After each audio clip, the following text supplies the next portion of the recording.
안녕하세요. 취업정보의 모든 것 취업정보센터의 김승재입니다. 안녕하세요. 이윤정입니다. 네, 어제 많은 분들이 고대했던 소식이 청와대에서 네. 들려왔습니다. 어린이날 다음 날인 5월 6일이 임시 공휴일이 됐습니다. 와. 짝짝짝짝짝.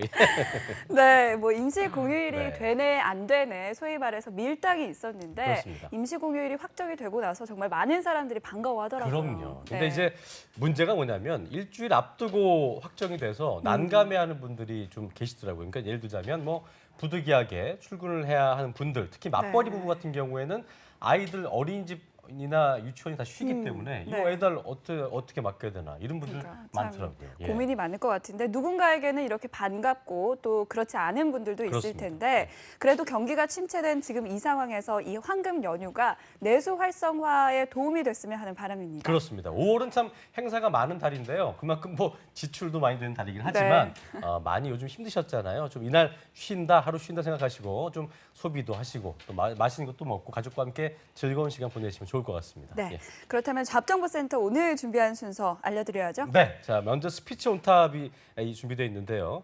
안 되는 사람은 절대 안 되는 시따님 어셨어요? 예, 이런 식으로 발음 교정의 정석을 안내해드리겠습니다. 기대하시고요. 네, 그리고 취업 구분 능선이라고 불리죠. 인적성 검사 네네. 아직도 주말마다 이어지고 있는데요. 진격의 최톡 시간에서는 인적성 검사의 정석, 이 삼성그룹의 상반기 G사트를 전격 분석해 봅니다. 기대해 주세요. 네, 4월 29일 금요일 잡정보센터 지금 바로 출발하겠습니다.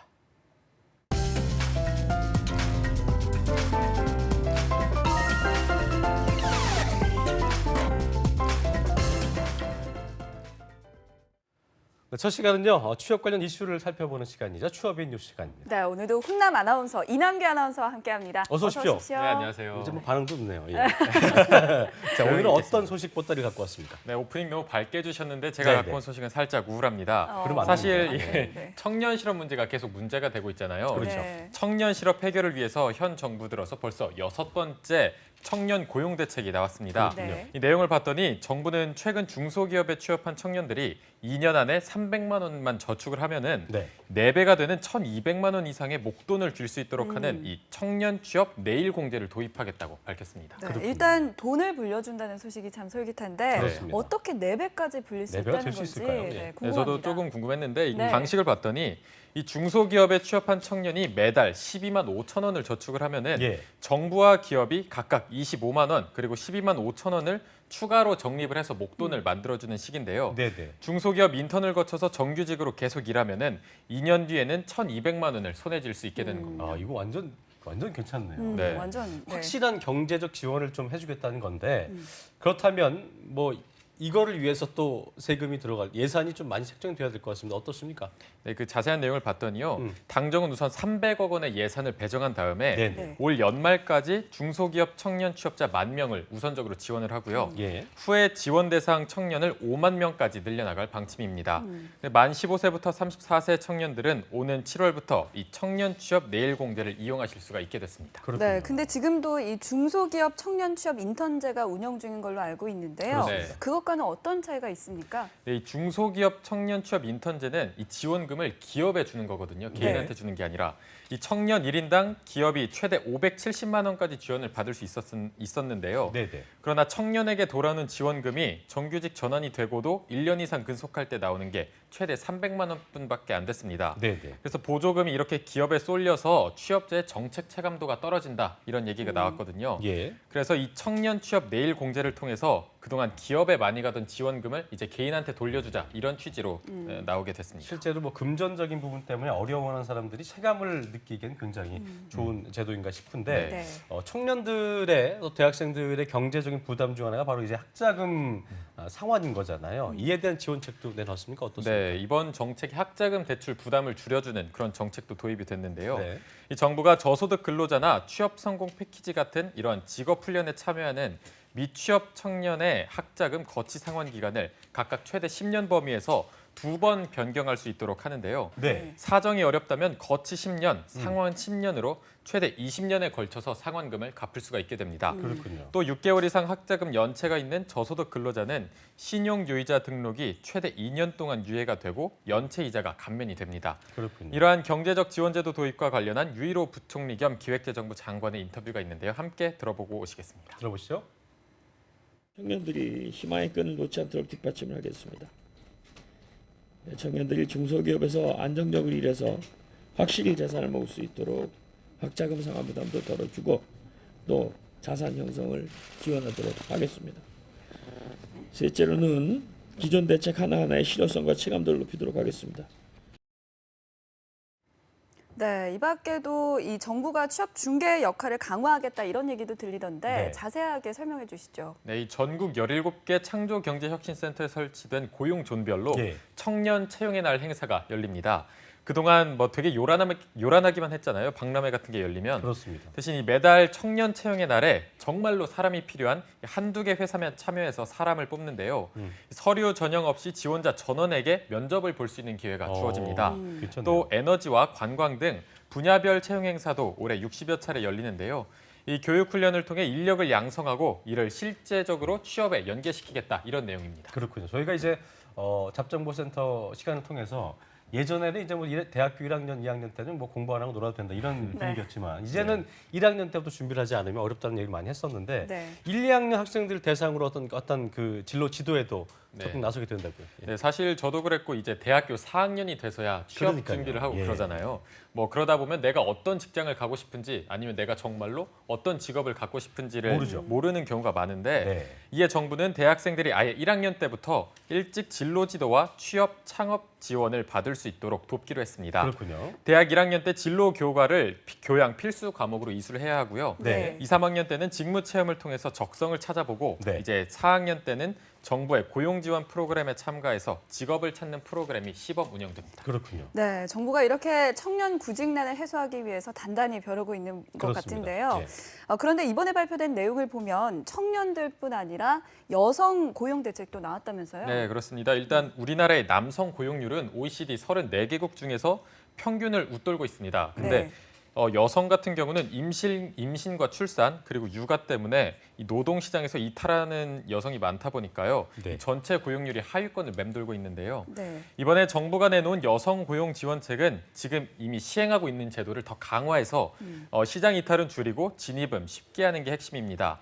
네, 살펴봤더니 먼저 출산 후부터 쓸 수 있던 육아휴직은 이제 임신 때부터 쓸 수가 있게 되고요. 예. 휴직 참여를 독려하기 위해서 중소기업에는 지원금을 월 30만 원으로 10만 원 더 지원합니다. 예. 또 건강보험 등 정보를 통해서 휴직을 제대로 못 쓰게 하는 기업은 원격 감독할 예정이라고 합니다. 이게 참 말은 이렇지만 실상이 참 그렇거든요. 이게 주변에 육아휴직을 못 쓰는 분들의 이유를 들어보면 대체 인력이 없으니까 내가 쉬게 되면 네. 다른 사람이 일을 한다. 그러니까 저 사람이 잘 쉬어야 된다는 마음보다는 저 사람이 쉬니까 내가 못 쉬게 된다. 뭐 이런 것들 때문에 눈치 네. 보여서 못 쓴다는 분들이 많은 것 같은데 이에 대한 방안도 있어야 될 것 같습니다. 네, 말씀해 주신 대로 정말 실질적인 대책이 필요하거든요. 네네. 그래서 기업들의 대체 인력 채용 지원 규모를 내년에 10,000명까지 늘린다는 계획입니다. 그렇군요. 또 육아 등으로 근로시간을 단축하는 전환형 시간 선택제를 시행하는 기업에는 네. 이 지원비를 현행 월 40만 원보다 더 인상해서 지급한다고 합니다. 그렇군요. 네, 워킹맘들에게는 반가운 소식인 것 같은데요. 그렇습니다. 무엇보다도 경단녀라고 하죠. 네. 이 경력 단절 여성의 취업에도 힘을 쏟아야 할 것 같은데 이 부분은 어떻게 되고 있나요? 네, 이 재취업 같은 경우도 가장 큰 문제이기 때문에 네. 이 재취업을 돕기 위해서 중소기업청 등과 협업을 해서요. 지역별 센터에서 디자인이나 관광 그리고 한복 제조 등 직업 교육을 강화합니다.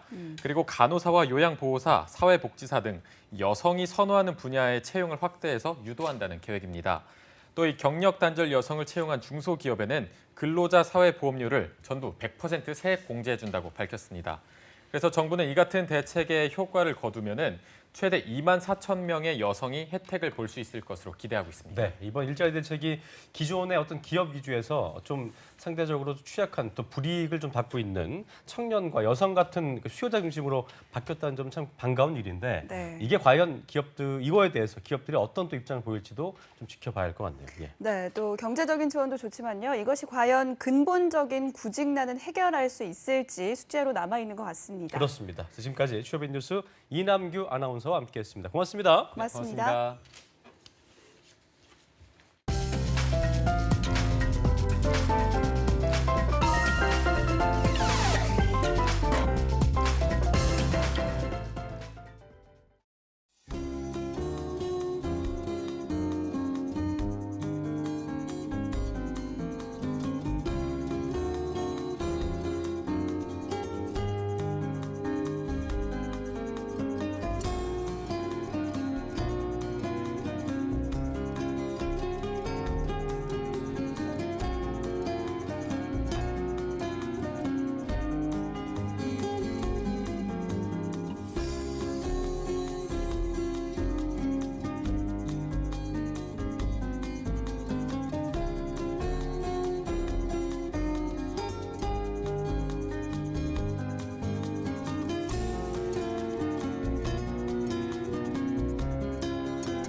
네, 이번 시간은 참 재미있는 시간이죠. 면접에서의 자신감을 심어줄 스피치 능력을 업그레이드 해보는 시간입니다. 네. 스피치 온탑입니다. 네, 이 시간에는 올드 스피치의 김주연 대표님과 함께합니다. 어서 오십시오. 어서 오십시오. 네, 반갑습니다. 네, 올드 반갑습니다. 스피치 대표 김지연입니다. 네.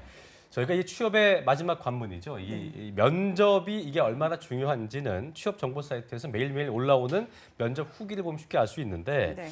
자, 대표님 오늘은 지난주에 예고하신 대로 어눌하고 부정확한 발음을 또렷하게 바꿔주는 방법과 훈련 두 번째 발음 교정편입니다. 그렇습니다. 예, 제 발음 좀 신경 좀 썼는데 어땠습니까? 뭐 워낙 잘하시니까요, 두 분의 발음은요. 알려주시죠. 예. 지난주 말투 교정 방법 잠깐만 또 한번 짚어볼게요. 네네. 세 가지 중요했습니다. 첫 번째는 말을 평소 좀 짧게 하는 습관, 예. 그래야 좀 확신을 줄 수 있는 느낌을 줄 수 있고요.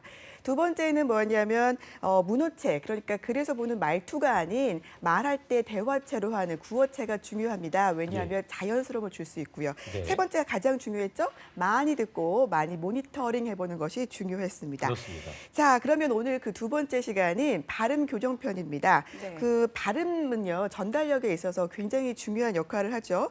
사실 목소리가 좀 좋지 않더라도 발음이 정확하면 그 전달력에 있어서만큼은 큰 문제가 되지는 않습니다. 네, 또 네. 이 발음 교정이라는 게 비단 취업 준비생들만의 걱정이 아닌 것 같습니다. 사회 네네. 나가서도 우리가 회의나 발표 같은 그렇죠. 거 많이 하잖아요. 그런 사회 초년생들한테도 참 중요할 것 굉장히 같은데요. 중요하죠. 네. 그리고 이제 대부분의 사람들이 생각하는 뭐 인재, 네. 뭘 시켜도 똑 부러지게 할 것 같다 이런 이미지는 사실 발음에서 많이 좌우된다는 점도 기억을 하셨으면 좋겠습니다. 알겠습니다. 네. 저희도 유의념을 해서 그렇다면 발음을 잘하기 위한 첫 네네. 번째 방법은 무엇일까요? 더 중요한 건 뭐냐면 자연스러운 네. 게 중요하겠죠. 죄송합니다. 아닙니다. 네. 근데 이런 그 의도적인 느낌은 굉장히 좋습니다. 네. 첫 번째 방법은요, 네. 조음 기관 운동입니다. 그렇군요. 조음 기관 하면은요, 발음을 만들어내는 기관을 말하는데 예. 혀, 치아, 턱, 더 나아가서 얼굴 근육 전체를 말하기도 합니다. 그렇군요. 이 부분이 근데 많이 굳어 있는 분들은요, 발음을 정확하게 하기 좀 힘들죠. 조음 기관 운동이라는 게 정확히 어떤 건지 설명해 네네. 주시죠. 우리가 왜 그 한겨울에 그 추운 데서 바깥에서 리포팅 하시는 기자분들 보면은 네. 그 얼굴이 막 굳어가지고 예, 예. 이렇게 어버버버 하시잖아요. 근데 이제 춥지 않은데도 불구하고 얼굴이 굳어 있는 분들이 굉장히 많다라는 거죠. 그런 분들이 이제 발음이 부정확한데요.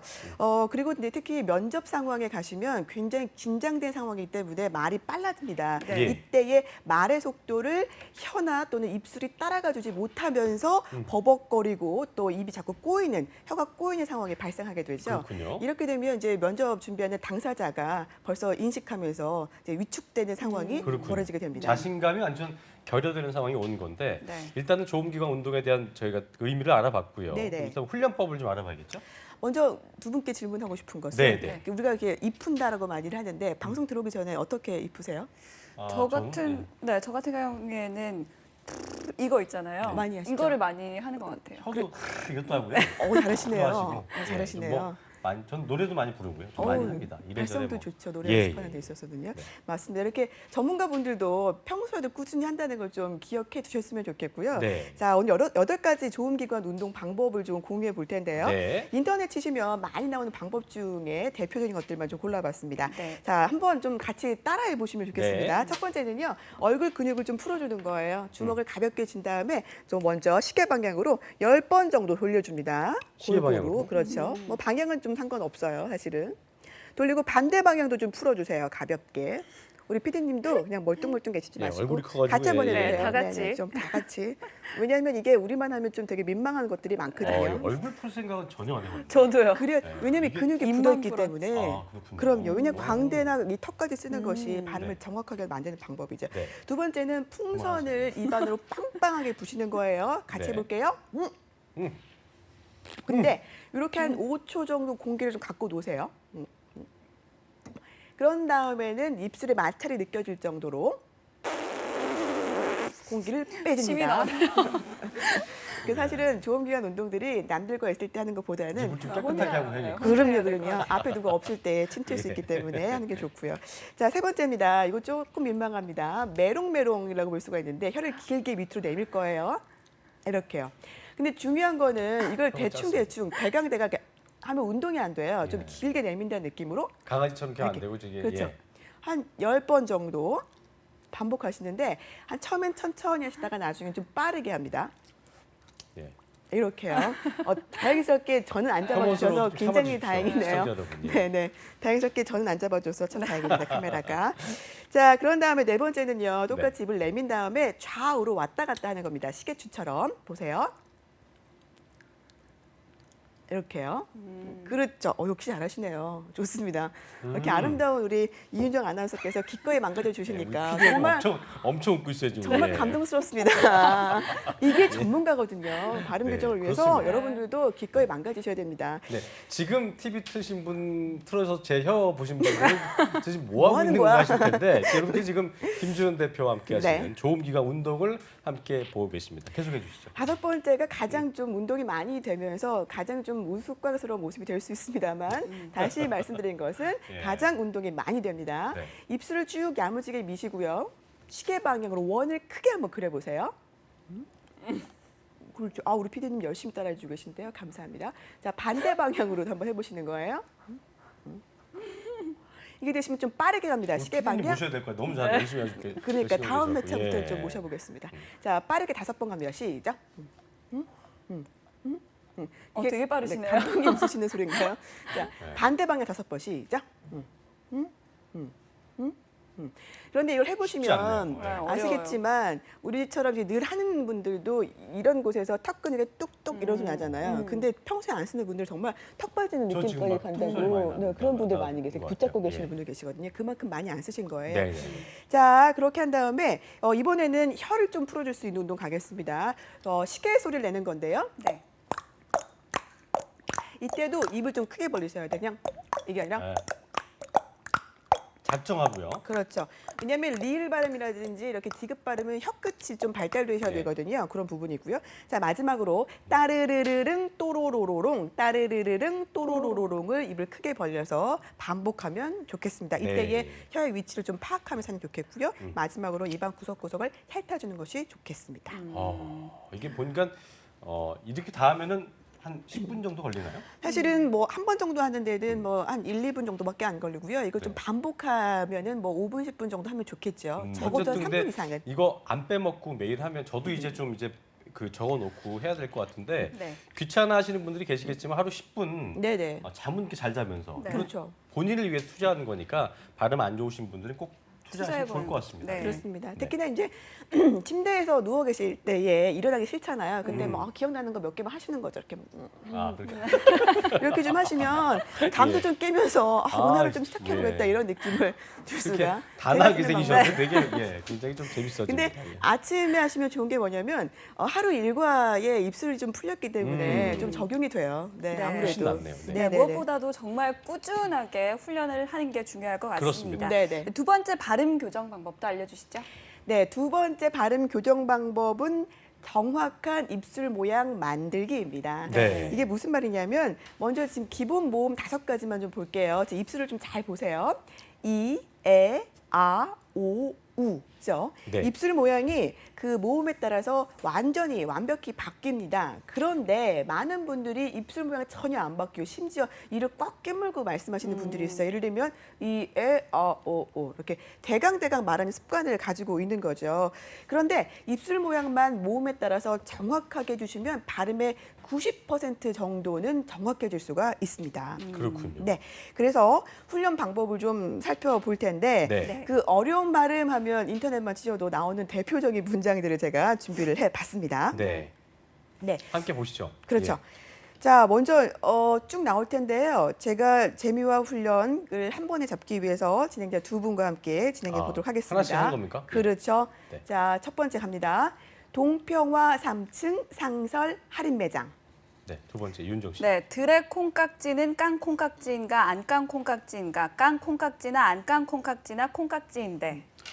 세 번째 제가 하겠습니다. 간장 공장 공장장은 강 공장장이고 된장 공장 공장장은 공 공장장이다. 너무 이렇게 안 틀리게 하겠다는 의도가 강하시네요. 예, 저 안 틀릴 겁니다. 예. 좋습니다. 여기 있는 이분이 박 법학 박사이시고 여기 있는 이분이 저기 있는 이분이 백 법학 박사이시다. 어렵네요. 네. 자, 이거 윤정 씨. 어려운데 네. 한양 양장점 옆 한영 양장점 한양 양장점 옆 한양 양장점. 감사합니다. 이렇게 좀 틀려줘야 재미가 너무 있죠. 어려워요. 네네. 자, 다음입니다. 내가 그린 기린 그림은 긴 기린 그림이고 내가 그린 기린 그림은 안 긴 기린 그림이다. 진짜 안 예. 틀리고 하시네요. 네.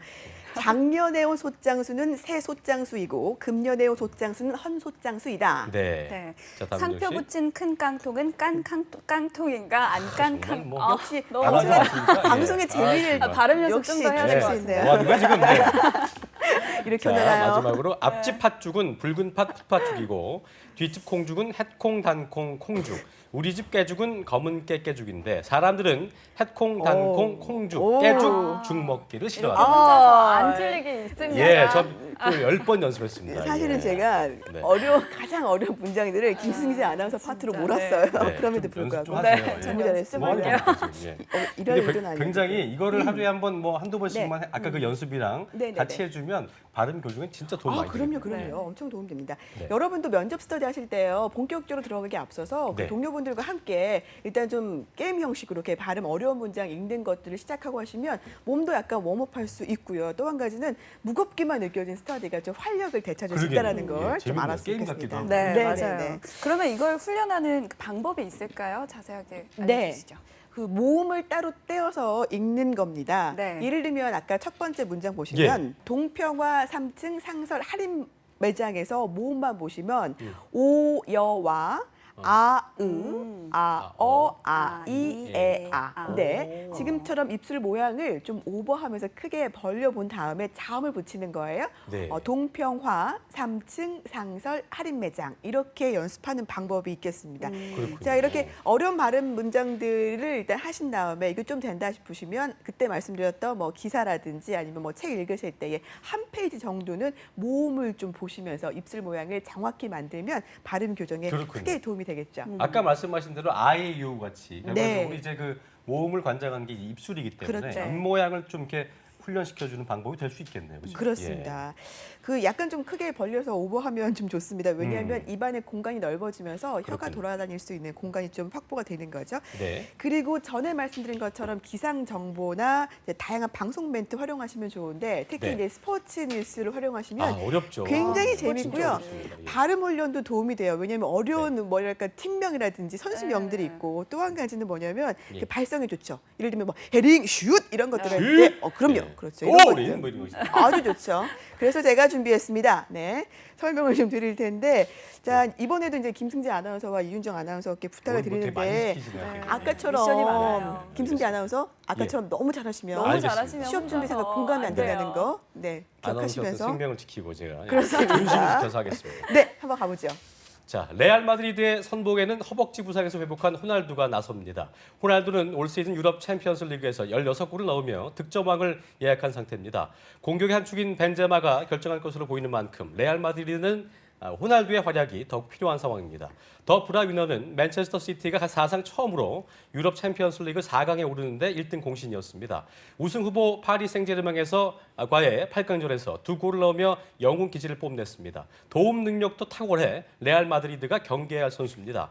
민회는 4강에 오른 팀 중 가장 많은 득점을 올렸는데 그 중심에 레반도프스키가 있습니다. 틀렸습니다. 너무 두 번. 비교가 일부러 되지 네. 않습니다. 좋습니다, 좋습니다. 예, 바로 하시죠. 예. 네, 레반도프스키는 이번 대회에서 8골을 넣으며 호날두에 이어서 득점 공동 2위에 이름을 올렸습니다. 벤피카와의 8강전에서 침묵했던 레반도프스키, 체력 회복에 4강전 활약의 열쇠가 될 전망입니다. 수비의 팀으로 불리는 아틀레티코 마드리드, 그리즈만이 있었기에 4강 진출이 가능했습니다. 특히 그리즈만은 우승 후보 FC 바르셀로나와의 8강 2차전에서 혼자 2골을 터뜨리며 아틀레티코 마드리드의 영웅이 됐습니다. 작은 악마로 불리는 그리즈만은 미넨이라는 거인을 상대로 또 한 번의 이변을 준비하고 있습니다. 어렵죠? 어려워요. 어떤가요? 네. 어렵습니다. 이게 이제 선수 이름들도 어렵고요. 고유명사가 많았어요. 외국인 선수 그렇죠. 이름들 진짜 어려운 거 팀명도 그렇습니다. 있고 어렵습니다. 그리고 또 한 가지는 그 밖에도 뭐 부상이라든 득점왕, 입술이 왔다 갔다 해야 되는 그러니까요. 것들이 많기 예. 때문에 입술 모양 정확히 지켜주는 거 조금 귀찮더라도 고질의 발음과 또 음성을 연출할 수 있다는 걸 기억했으면 좋겠습니다. 네. 네, 이렇게 연습하니까 또 재미있기도 하잖아요. 그렇습니다. 네네. 취중생 여러분들도 이 훈련 방법 꼭 연습해 보시기 바랍니다. 네. 네. 자, 오늘 발음 네. 정확하게 위한 방법 중에서 다시 한번 좀 짚어주시죠. 예. 네, 두 가지 짚어봤습니다. 네. 첫 번째, 좋은 기관, 발음 만들어내는 기관 마구마구 풀어주는 게 제일 중요하고요. 네. 두 번째, 모음에 따라서 입술 모양을 약간은 오버하면서 하는 것이 중요하겠습니다. 네. 오늘 훈련하기 좋은 자료 굉장히 많았었는데요. 저희 다시 보기도 하실 수 있기 때문에 보시면서 좀 내용을 정리해갖고 또 발음 안 좋으신 분들, 뭐 특히 뭐 좀 내가 말하는데 좀 더 도움을 받고 싶다 하시는 분들은 이번 방송편 참고하시면 좋을 것 같습니다. 그리고 자 대표님 마지막으로 다음 시간 예고 짧게 좀 해주시죠. 네, 좋습니다. 다음 주에는요, 힘들어하는 자음을 비롯해서 우리나라 자음, 예. 말을 좀 고급스럽게 할 수 있는 발음 교정법을 준비하겠습니다. 저도 특히 자음에 대해 약한데 네네. 다음 주 아무튼 기대를 하겠습니다. 입 네. 풀고 오겠습니다. 네, 네네. 저도요. 네, 지금까지 올드 스피치의 김주현 대표님과 함께했습니다. 고맙습니다. 고맙습니다. 네, 고맙습니다. 네. 네, 삽정센터 1부 마칠 시간 됐는데요. 2부에서는요. 지역별 채용 소식을 살펴보실 수 있는 고용 네트워크가 기다리고 있습니다. 네, 그리고 성공하는 취업 기술이죠. 진격의 취톡도 놓치지 마시기 바랍니다. 네, 잠시 후 2부에서 뵙겠습니다.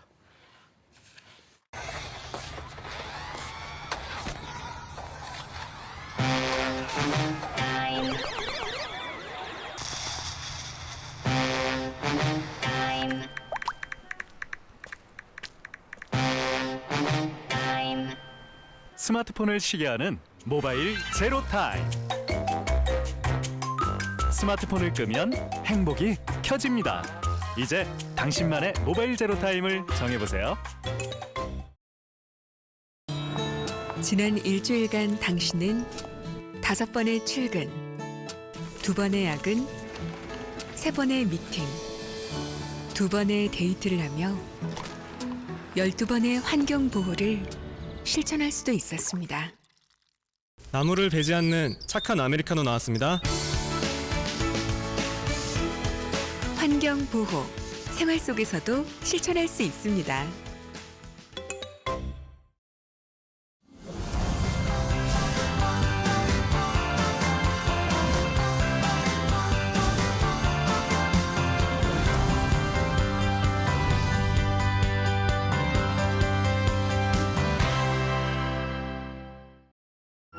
당신에게 직업은 무엇입니까? 저에게 직업은 미래? 직업은 희망이죠. 저에게 있어 직업은 기회 아닐까요? 대한민국의 미래를 만들고 희망을 비추고 기회를 나누는 일. 한국직업방송이 함께합니다. 직업에 대한 다양한 콘텐츠를 만날 수 있는 한국직업방송 1등 보도 채널 연합뉴스 TV가 새롭게 만듭니다. 열정에 NCS를 더하면 희망도 한 걸음 가까워집니다. 꿈에 일과 학습을 더하면 일터도 함께 커져갑니다. 도전에 K무브를 더하면 세계도 당신의 무대가 됩니다. 능력을 키우고 능력으로 인정받는 대한민국. 대한민국은 지금 능력 중심 사회로 변화하고 있습니다. 청년의 능력을 더하면 더 큰 세상이 열립니다. 한국산업인력공단이 대한민국 청년의 내일을 응원합니다.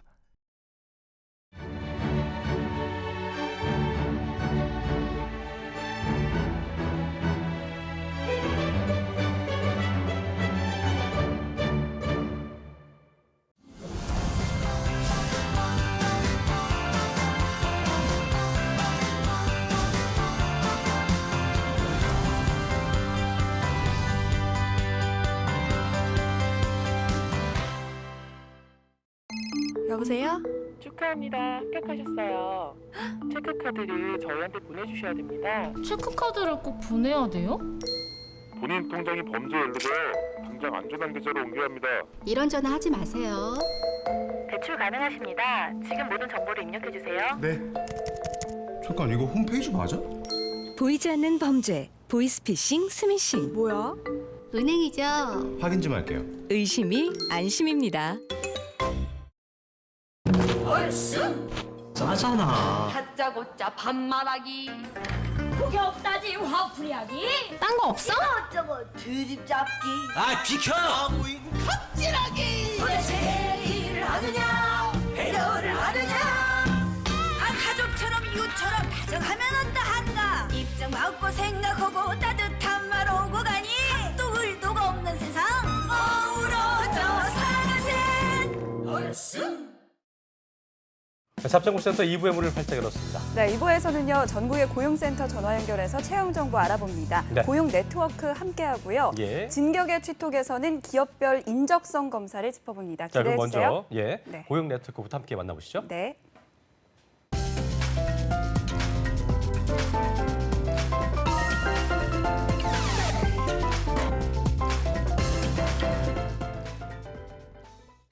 네, 우리 지역의 채용 정보를 한눈에 살펴보겠습니다. 고용 네트워크 시간이 왔습니다. 네, 4월 29일 금요일 오늘은 전북 지역 살펴보겠습니다. 네, 전주고용센터의 최인숙 주무관님 전화 연결되어 있습니다. 안녕하세요. 안녕하세요. 전주고용센터 최인숙입니다. 네. 네, 전북 지역의 채용 소식 소개해 주시죠. 네, 오늘 먼저 소개해드릴 업체는 GBP입니다. 자동차용 부품 사출 업체로서 전라북도 완주군 봉동읍 완주 산단 7로에 위치하고 있으며 네. 품질관리 팀장 업무를 담당할 직원 1명을 채용합니다. 네. 지원 자격은 대졸 이상 학력으로 경력 7년 이상 있어야 합니다. 급여는 연 3,500만 원 이상으로 면접 후 협의 가능합니다. 채용 시까지 모집하고 있으니 지원을 희망하시는 분은 네. 워크넷 구인 정보를 참고해서 이력서를 제출하시기 바랍니다. 네, 좋은 조건 같으니까 좀 참고하시고요. 다음 기업 어디입니까? 예. 다음으로 소개해드릴 업체는 주식회사 나비스입니다. 네네.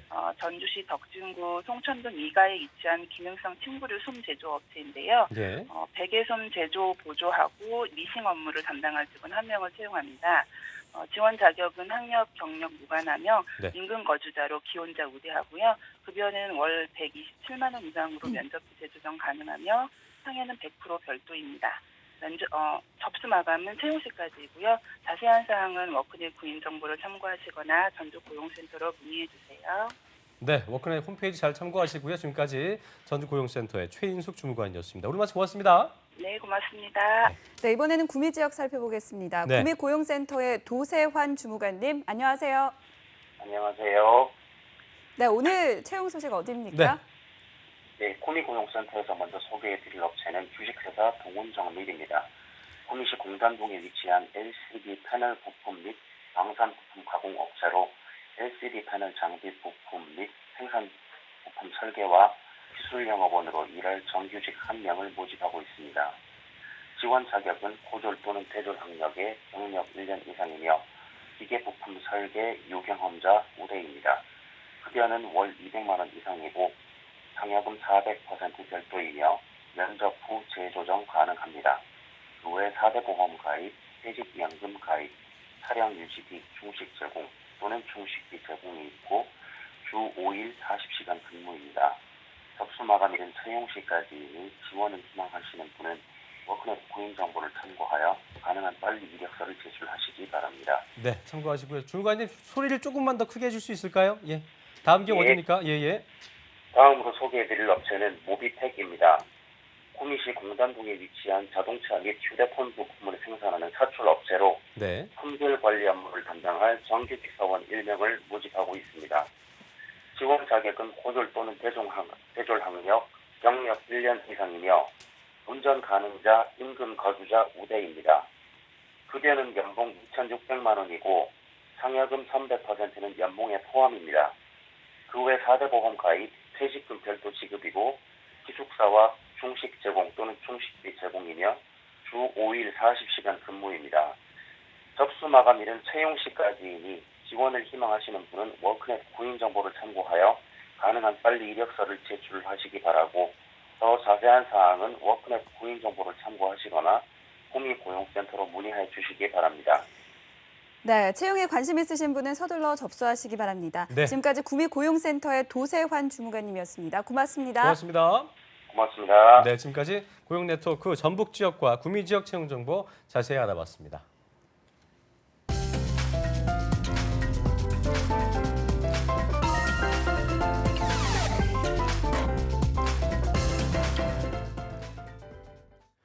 네, 이번 시간은요. 취업 맞춤 전략을 세워보는 시간이죠. 진격의 취톡 시간입니다. 네, 오늘은 메가넥스트의 전창현 팀장님과 함께합니다. 안녕하세요. 어서 오십시오. 안녕하십니까? 네, 반갑습니다. 자, 오늘 이 시간 그 인적성 검사에 대해서 저희가 살펴본다고 해서요. 좀 긴장을 좀 더 하고 왔습니다. 네, 저희가 맞습니다. 좀 인적성이 약하거든요. 네. 어려운 부분. 뭐 저희- 호암 마마보다도 더 그러니까요. 무섭다고 네. 무서운 시간이 되지 않을까 싶은데요. 오늘은 어떤 기업의 인적성 검사 살펴볼까요? 네, 오늘 이 시간에서는 현재까지 치러진 상반기 인적성 검사에 대한 전체 유형을 살펴보고 예. 가장 많은 수험생을 선발하기도 하고 또 가장 많이 지원하기도 하는 삼성그룹에 대해서 알아보도록 하겠습니다. 네, 주변 사람들 진짜 뭐 이거 많이 본다고 맨날 주말에도 힘들어하던데 인적성의 표준이죠. 삼성그룹의 맞습니다. 예전엔 사트였고 이제 이름이 바뀌었습니다. G사트로. 네. G사트 이번 상반기 G사트 어땠습니까? 네, 상반기 G사트 좀 말씀을 드리도록 하겠습니다. 기존의 사트라는 이름에서 G사트로 이름이 바뀐 지 이번에 두 번째 시험이었습니다. 네.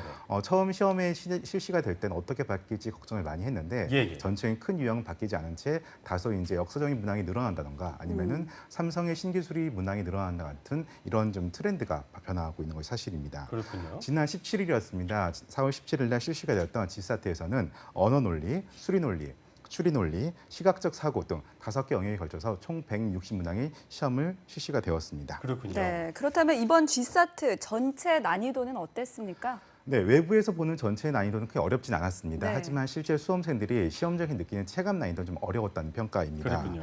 특히 시각적 사고, 수리, 추리 등은 좀 느낌이 어렵다고 생각하고 있었는데 시각적 사고에서는 입체에 대한 추정, 도형 찾기, 도형 완성 등과 같은 시간을 많이 잡은 문제가 출제가 많이 되었기 때문에 네. 특히 어려웠다는 이야기를 많이 하고 있습니다. 그렇군요. 특히 이런 문제들은 기존에 볼 수 없었던 새로운 유형들이 많이 등장을 하는 만큼 예. 내가 문제집을 풀었다고 해서 안심하지 말고 시험장에서 당황하지 않도록 하는 것이 필요하기도 하고요.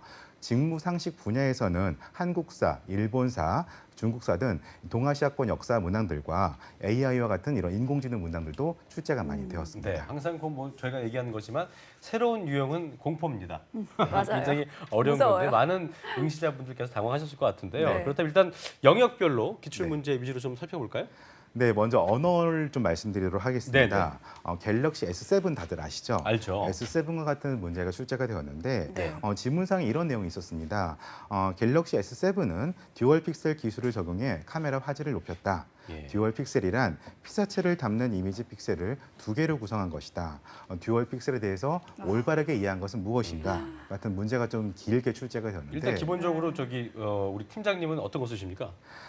저는 아이폰을 쓰고 있습니다. 그러니까 이런 분들은 이제 안 되는 거예요. 그러니까 기본적으로 갤럭시 S7을 써야 되고 네, 또 맞아요. 가이드북 같은 거 보잖아요. 매뉴얼북을 맞습니다. 보면서 이게 뭘까라고 녹색장에 찾아보시는 이런 분들이 좀 절대적으로 유리하겠네요. 저희 같은 분들은 안 된다는 거 네. 기억하셔야겠습니다. 자, 그렇다면 어렵네요, 진짜로. 그리고 수리 논리도 뭐 쉽지 않았겠죠? 어땠습니까? 네, 수리 논리 같은 부분에는 유형적인 부분은 크게 어렵지 않았습니다. 네. 하지만 확률 통계, 경우의 수 구하기, 자료에서 이런 문제들은 누구나 풀 수가 있었지만 예시 문제를 한번 보면은 다음 두 식을 보고 A와 B 중 누가 더 얼마나 빠른지 속도를 구하시오. 예. 다음 지문을 읽고 사람이 배치될 수 있는 경우의 수를 구하시오. 이런 문제가 출제가 되었는데요. 이런 문제들은 실제 생활에서 일어날 수 있을 법한 그런 문제들이 출제가 되었고 실제 시험장에서도 문제가 어렵다기보다는 내가 어떻게 풀어야 하지? 내가 풀고 나서 이게 맞을까? 이런 고민들을 하다 보니까 시간은 점점 가고 풀 문제는 많아지고 더 어렵게 느껴졌던 것 같습니다. 윤정 씨 수학 잘했죠? 저는 수포자입니다. 수포자입니까? 수학 근데 이렇게 포기야. 학교 나왔습니까? 이때 대단합니다.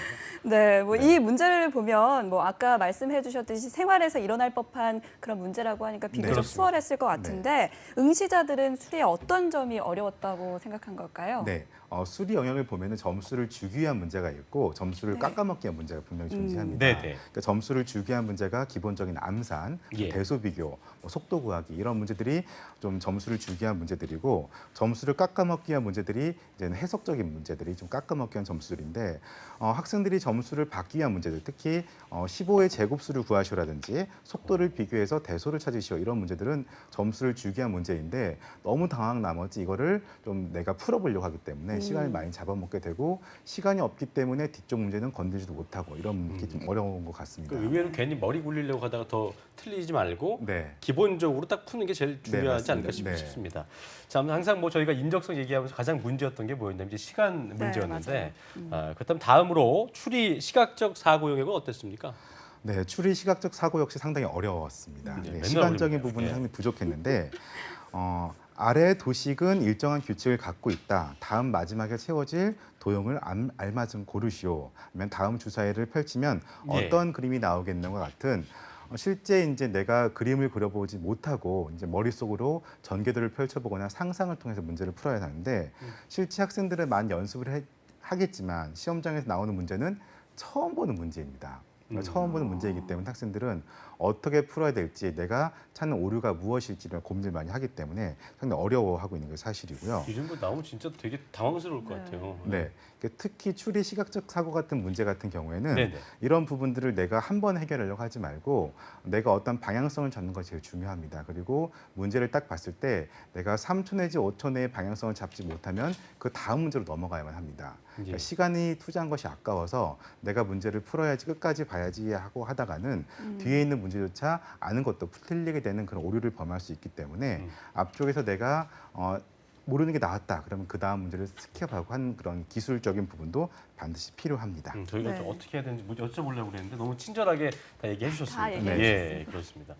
이 정도 되면 이제 그 추리 시각적 사고 영역에서 충분히 나오는 문제들이다. 이렇게 저희가 좀 볼 수 있는 거죠. 아까 얘기해 주신 그런 문제들 유형이. 네, 맞습니다. 이런 문제들이 항상 많이 출제가 되는 문제들이고요. 올해도 단골 출제 유형으로서 여러 번 종이를 접은 후에 구멍을 뚫은 후 이걸 펼쳤을 때 어떠한 모양이 나오는가 그리고 주사위 전개도를 해석하시오 이런 문제가 출제가 되었고요. 예. 기존에 나왔던 문제 유형 같은 경우에는 하나의 도형 안에 물을 채우고 그 물을 얼마만큼 채워지고 이런 물을 채웠을 때 전개도가 어떻게 펼쳐지는가 이런 문제도 출제가 된 만큼 실제 기출 문제를 많이 풀어보고 그리고 이러한 다양한 문제 유형들을 연습하는 것이 이런 추리적인 부분은 잘할 수 있는 비결이라 할 수 있겠습니다. 네, 참 문제만 듣기만 해도 저희는 참 어때요? 멍해집니다. 좀 멍해집니다. 예.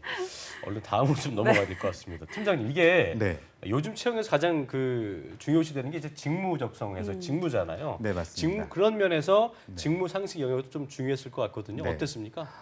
삼성 같은 경우에는 직무 상식을 그 어떤 기업보다 중요시하게 생각을 하고 있습니다. 삼성그룹 같은 경우에는 대부분의 매출을 해외에서 벌어들이고 있고요. 그 최신 트렌드에 따른 IT 기업이기 때문에 얼마만큼 변화가 빨리 되고 있는지 그리고 어떠한 신기술이 도입되고 있는지 이런 것들을 삼성그룹 지원자들에게 많이 물어보고 있습니다. 그렇군요. 가장 최근에 나왔던 문제 같은 경우에는 요즘에 다들 뭐 구글과 알파고 이런 다 기억들 하시죠? 네. 이런 컴퓨터가 스스로 학습해서 하는 딥러닝이나 AI 기술을 활용한 기술, 그리고 온라인 투자 자문사인 로보 어드바이저 이런 문제가 나오기도 했고요. 그랬군요. 또한 인터넷 정보를 활용해서 온라인보다 더 싼 물건을 찾고 이런 것들을 직접 방문해서 사는 트렌드인 웹루밍, 니치 마케팅, 역직구 같은 이러한 최신 트렌드 문제가 출제가 되기도 했습니다. 네, 그러니까 내가 지원하는 기업의 어떤 주력 사업이 뭔지를 정확하게 알아야겠네요. 네, 맞습니다. 삼성 같은 경우에는 IT 기업이라는 특징이 있기 때문에 네. 최신 IT 트렌드를 많이 분석하는 것 중요하고요. 이런 것들을 좀 알아보기에는 사전에 신문도 많이 읽어보고 뉴스도 많이 접해서 요즘 트렌드가 어떠한지, 그리고 삼성그룹이 어떠한 분야에 투자를 하고 있는지, 예. 삼성그룹이 앞으로 나아갈 방향이 무엇인지 이런 것들을 꼼꼼하게 살펴보는 것이 오히려 이런 직무적성 검사에서 좋은 점수를 받는 비결이라 할 수 있겠습니다. 네. 올해 더 유형을 살펴보게 되면은 삼성이 가장 역점을 두고 있는 전기차 배터리 문제, 그리고 초음파 영상 기술 관련 문제, 자율주행차 이런 문제가 출제가 되었습니다. 기출 문제를 살펴보게 되면은 네. 자율주행차나 스마트 그리드, 친환경 기술과 밀접하지 않은 것은, 밀접한 것은 이런 거 물어보기도 했고요. 네. 또 자율주행차에 들어가지 않아도 될 기술은 무엇인가 보기로써 3D 카메라, 열 적외선 감지 장치, 스마트 그리드, 레이더, GPS 같은 이런 문제가 출제가 되기도 했습니다. 이런 부분들은 스마트 그리드가 정답으로 볼 수 있겠는데 예. 스마트 그리드는 많은 분들이 이게 뭐예요? 들어는 그게 봤을 겁니다. 그러니까요. 예. 네, 스마트 그리드는 친환경 전력 시스템이라 볼 수 있겠습니다. 요즘에 친환경 전력 시스템. 네, 예. 전력이 부족할 땐 전력을 차단시키고 전력이 많이 필요할 땐 전력을 더 많이 공급해서 단전이 된다거나 이런 그걸 이제 부분들을 인공지능으로 한다 그런 얘기인 거죠? 네, 최신 예. IT 기술과 연관시켜 한다고 보시면 될 것 같습니다. 그렇군요. 그래서 이게 네. 그 삼성뿐만 아니라 이게 세계적으로도 네. 정보통신 기술과 네, 밀접된 맞습니다. 그 관련이 있는 주제니까 네. 이 정도 수준의 그 문제는 괜찮았을 것 같은데 보기에도 뭐 크게 어렵지 않잖아요. 네. 그렇죠? 예, 어떻습니까? 크게 어렵다기보다는 그러니까 헷갈리는 것들이 출제가 되고 있습니다. 생각을 좀 해야 되는 것들. 네, 예. 보기가 5개가 있으면은 네. 3개는 확실히 아닌데 2개 중에 긴가민가하다가 틀린 경우가 저 많이 지금 있고요. 레이더하고 스마트 그리드 중에 좀 헷갈리긴 네, 했습니다. 맞습니다. 예. 그러다 보니까 시간을 많이 잡아먹게 되고 이게 직무 적성 검사는 시간과의 싸움이거든요. 그렇기 때문에 이런 부분이 어려웠던 것 같습니다. 그렇군요. 그리고 삼성그룹과 관련해서는 난이도가 좀 있는 문제가 출제가 되기도 했습니다. 네, 어떤 거였습니까? 예시 문제를 예. 보면은 삼성전자는 최근 초고화질 LCD 기판에 어떠한 물질을 더해서 화질을 대폭 향상시킨 TV를 출시하였다. 나노 크기의 입자이며 크기에 따라 파장이 변하고 이를 이용해서 디스플레이에 활용한 물질은 무엇인가 이런 문제가 출제가 되기도 했습니다. 이게 이런 정도면은 네. 뭐 공학 전공했거나 네. 이 관련 사람이 아니면 알 수 없지 않을까요? 네, 정답은 퀸텀 닷이라는 물질이었는데 퀸텀 닷이요? 네, 맞습니다. 예, 말도 네. 어렵네요. 이게 뭐죠? 들어도 모르겠네요. 예. 예. 삼성그룹은 이공계 학생들 대부분 선발하기 때문에 이런 좀 난이도 있는 문제를 출제를 하고 있습니다. 그래서 그렇군요. 이런 문제에 따라서 당락이 바뀌는 요소도 되기 때문에 네. 내가 삼성그룹을 지원한 학생이라면은 삼성그룹에 관련된 최신 기술, 최신 IT 트렌드는 반드시 알고 가야 할 것 같습니다. 그렇군요. 이게 참 그 방금 전에 얘기하신 게 이제 퀸텀 닷인지라고 하셨는데 네, 퀀텀 닷. 네. 관련 직무 지원자들은 충분히 대답할 수 있는 수준인가요, 이게요?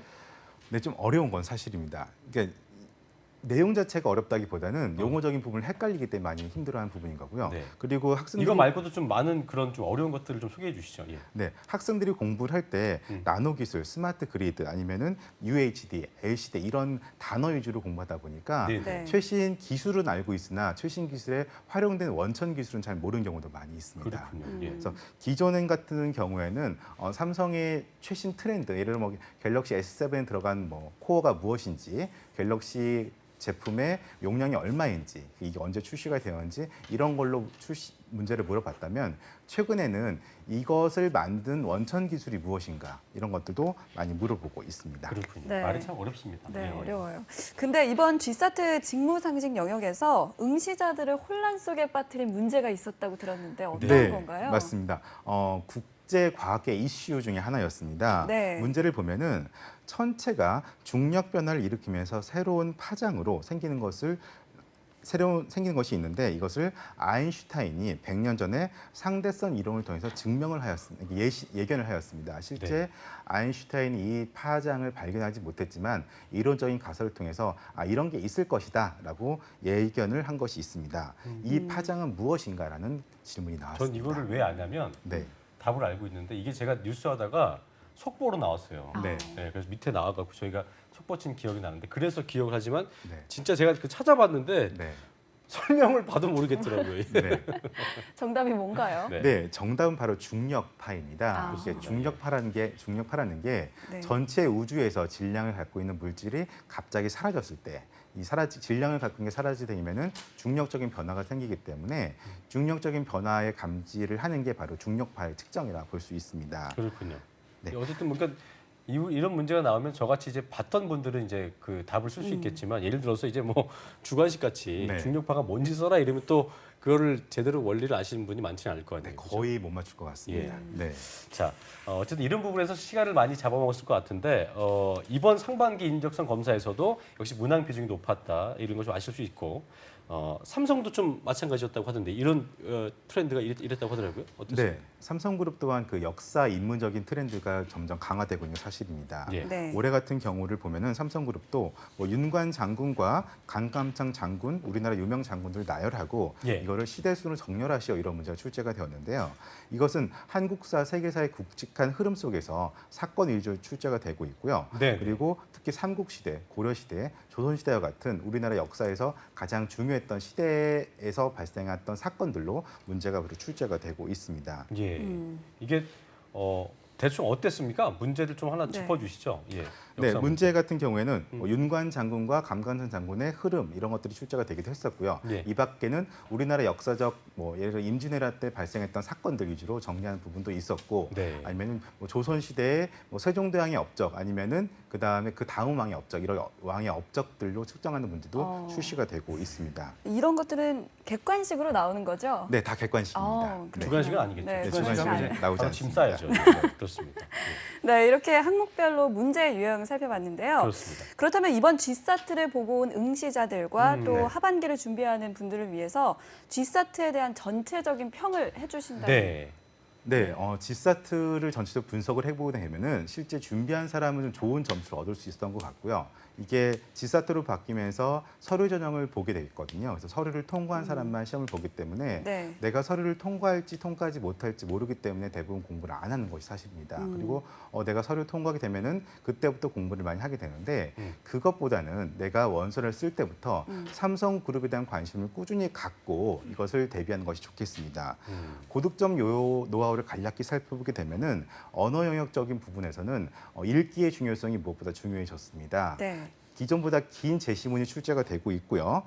긴 제시문이 출제가 되기 때문에 내가 빨리 주제를 파악하고 이 주제를 파악해서 정답을 찾는 이런 리딩 스킬적인 부분이 매우 중요해지고 있고요. 예. 그리고 대기업 같은 이런 일반적인 적성 검사 자체가 짧은 문항보다는 긴 제시문을 주고 찾아라 이런 것들을 많이 이야기를 하고 있습니다. 그러니까 평소에 좀 머리 쓰는 그 공부를 많이 해야 될 것 같습니다. 독해 능력이 조금 좋아야 되지 않나 싶습니다. 네, 맞습니다. 독해 능력이 매우 필요한 부분인 거고요. 네, 그러니까 굉장히 긴 제시문을 내는 기업도 있다고 하더라고요. 네, 기업들이 제시하는 긴 제시문에는 최근의 역사적인 문제 아니면 과학기술에 대한 문제들도 출시가 되고 있고 네. 이 밖에 인문학적인 소설 도 출제가 되기 때문에 예. 내가 내용을 읽었을 때 잘 모르겠다는 것들은 과감하게 스킵을 하고 내가 관심이 있고 잘 읽을 것 같은 문제 위주로 풀어보는 것이 무엇보다 중요합니다. 네. 네, 그러니까 평소에 많이 연습을 해두는 게 꼭 필요할 것 같은데요. 그렇습니다. 네. 또 다음 노하우는 어떤 게 있습니까? 네, 두 번째로 알아볼 부분은 바로 수리 영역적인 부분입니다. 네. 자료 해석이나 응용 계산 모두 한 단계 더 깊은 수준을 요구하는 것이 최근의 인적성 검사의 트렌드라 볼 수 있겠습니다.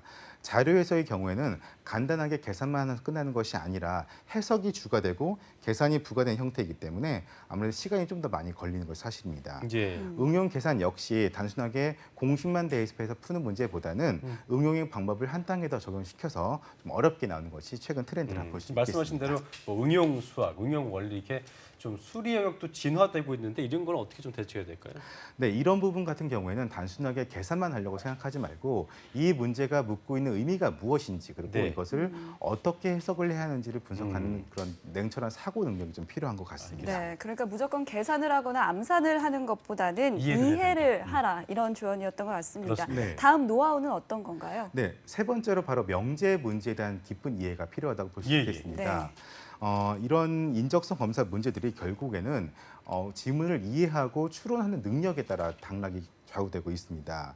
이런 영역적인 부분들이 되게 중요한데 이런 영역적인 부분들은 주어진 명제로부터 추론 규칙에 따라서 결론을 이끌어내는 그런 힘입니다. 이러한 힘들은 단시간에 길러지는 것이 아니기 때문에 내가 문제를 꾸준히 풀면서 오랜 시간 동안 길러야 되는 바로 힘인 것입니다. 네. 이러한 힘이 길러졌을 때 바로 인정성 검사는 좋은 점수를 받을 수 있다고 보여집니다. 자, 그리고 시간 관계에서 저희가 끝으로 한 가지만 더 여쭤볼게요. 네. 항상 일은 추론하다 보면 시간이 오래 걸리는데 시간 네. 낭비해야 되는 법들, 그 어떻게 해야 될지 짧게 한 말씀 좀 정리해 주시죠. 네, 이런 인정성 검사는 절대 100점을 받을 수 없는 시험입니다. 알려진 바로는 한 60점에서 65점 정도면은 커트라인 된다고 이야기를 하고 있기 때문에 내가 문제를 딱 봤을 때 어려운 것들은 스킵을 하고 내가 아는 문제만 반드시 푸는 것이 중요합니다. 네. 실제 시험장에서 학생들은 체감 난이도가 높기 때문에 내가 모든 문제를 풀려고 하지 말고 내가 아는 것 위주로 뭐 홀수번을 푼다든지 짝수번을 푼다든지 내가 앞에서 푼다든지 뒤에서 푼다든지 본인만의 노하우를 가지고 풀어내는 것이 매우보다 중요하겠습니다. 시간 관리를 잘하는 것이 바로 합격의 지름길이기 때문에 네. 내가 좀 주의 깊게 이것을 관리하는 것이 매우 중요하다고 볼 수 있겠습니다. 알겠습니다. 네, 오늘 전창영 팀장님이 알려주신 다양한 노하우 꼭 활용해 보시기 바랍니다. 네, 지금까지 진교육 슈톡 메가넥스트의 전창현 팀장님과 함께했습니다. 고맙습니다. 고맙습니다. 네, 감사합니다. 네. 잡장구센터 오늘 마칠 시간인데요. 저희는 다음 주 이 시간에 다시 찾아오겠습니다. 네, 함께해 주신 여러분 고맙습니다. 고맙습니다.